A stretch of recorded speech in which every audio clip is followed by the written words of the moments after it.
Welcome to my channel, guys. I hope so you're doing well. I am Dr. Ria and I'm here to help you out in the medical studies.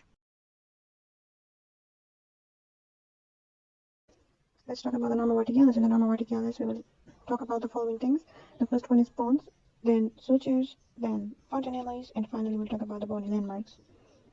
First of all, we will classify the norma verticalis into norma verticalis interna, which is the anterior aspect of the norma verticalis, and then the norma verticalis externa, which is the exterior aspect of the norma verticalis. First, we're starting with the norma verticalis interna, the anterior aspect of the norma verticalis.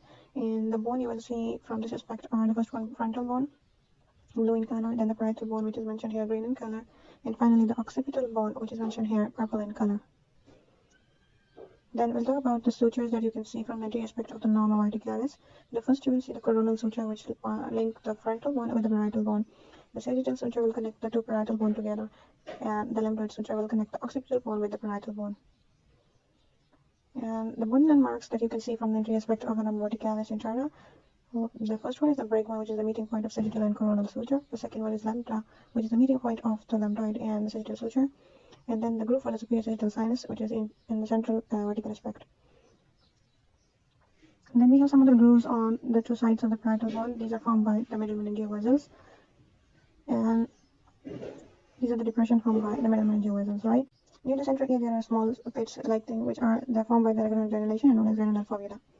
Let's talk about the norma verticalis externa. In the norma verticalis externa, we will first see the bones that are visible. The first one is the frontal bone, which is blue in color.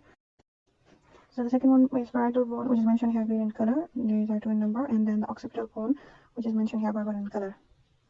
Let's talk about the suture that you will see from the exterior aspect of the norma verticalis. The first one is the same coronal suture, which links the frontal bone with the parietal bone. The sagittal suture connects the two parietal bone together. And then we have the lambdoid suture, which connects the occipital bone with the parietal bone. After that, we'll talk about the bony landmarks that are visible from the exterior aspect. The first one is the bregma, which is the meeting point of the coronal and sagittal suture.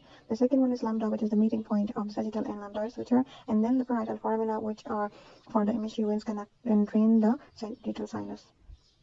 Let's talk about the fontanelles. From the exterior aspect, there you will see two fontanelle, the anterior one, which closes by 18 months, and the posterior fontanelle, which closes by 2 months.